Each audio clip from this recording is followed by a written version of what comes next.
Bismillahirrahmanirrahim.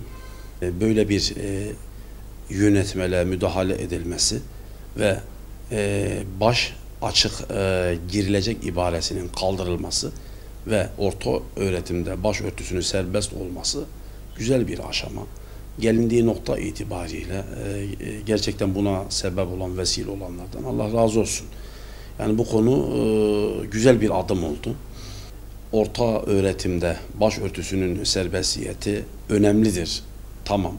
Ama bununla birlikte tartışmasız, sıkıntısız hayatın bütün alanlarında başörtüsü serbestliğinin olması lazım. Halkın %99'unun Müslüman olduğu bir ülkede bu tartışmaya açık bir konu değildir. Hiç kimse tartışmayacak. Bu avukat içinde, hakim içinde, polis içinde veya ordu mensupları içinde bu başörtüsü meselesi serbest olacak. İşte ancak o zaman bu işin bu memlekette artık sorun olmaktan biz de çıktığını göreceğiz. Gelinen noktada özellikle geçen yıllarda hani o ilk öğretimde başörtüsü mücadelesi veren çocuklarımızın bir de zamanında özellikle üniversitede ve kamuda başörtüsü yüzünden ciddi zulümlere maruz kalan bacılarımızın vermiş olduğu mücadelenin seyrinde bugün oluşan bu rahatlık o dönemin çekilen çilelerinin bir bereketidir, rahmetidir diyoruz. O haklar iade edilmeli, verilmeli ve yani bu iadeye itibar gerçekten onlara verilmek kaydıyla netleştirilmeli.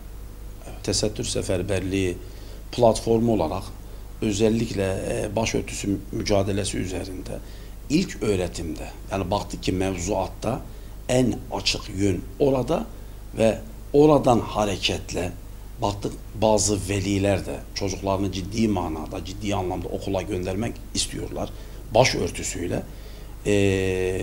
Özellikle bu tip kişilerle, velilerle bir araya gelerek, birbirimize gerekli desteği sağlayarak gerçekten tesettür seferberliği olarak bir takım güzel adımlar atıldı.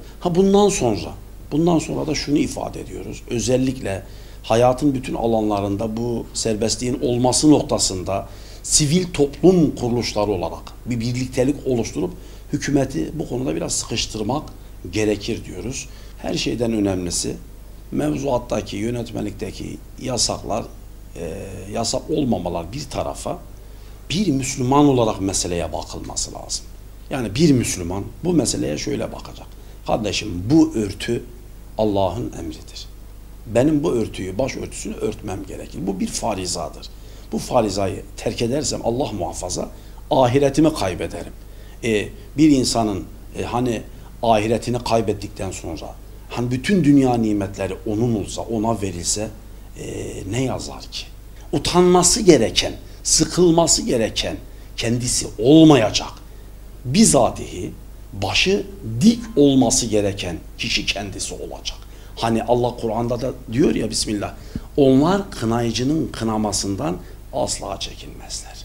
Kınayanlar İslam'a muhalif olanlar, karşı olanlar. Eğer biz kınanan pozisyondaki biz onların kınamaları karşısında biz gerçekten böyle bir komplekse, aşağılık kompleksine girersek hele bir fariza üzerinde Allah muhafaza yani ahiretimizi zir zeber ederiz. Şunu özellikle ifade edelim.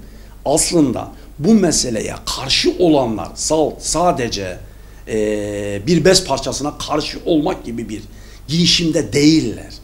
Asıl mesele başörtüsünün bir kardeşimiz, bir bacımız üzerinde oluşturmuş olduğu sorumluluk duygusu, şuur duygusu meselesidir. O şuurun, o sorumluluğun oluşması mutlaka etrafını da aydınlatacaktır ki işte korkulan budur.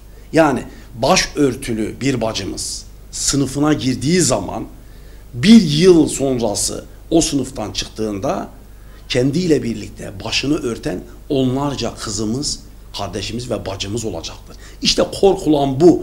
Başörtüsünün önünün açılması ile yetinilmemesi gerekir. bizatihi bugün çok kangren sorunlar oluşturan bu karma eğitim meselesinin üzerine bir an önce eğilmesi lazım. Karma eğitim meselesinin çözülmesi lazım. Ve yine bununla birlikte müfredatlar. Yani bu müfredatın tamamıyla bir gözden geçirilmesi lazım. Müslüman bacılarımız ve kardeşlerimiz şimdi ama hemen şimdi kızlarımızın tesettürlü olarak okula gitmesi meselesinde bir hassasiyet oluştursunlar. Sivil toplum kuruluşları, İslami camialar bir hassasiyet oluştursunlar ve bu meselenin ziyadeleşerek, artarak devamında sürece katkı sağlasınlar. Bu güzellik olacak, bu büyük bir hayır ve rahmet olacaktır Allah'ın izniyle.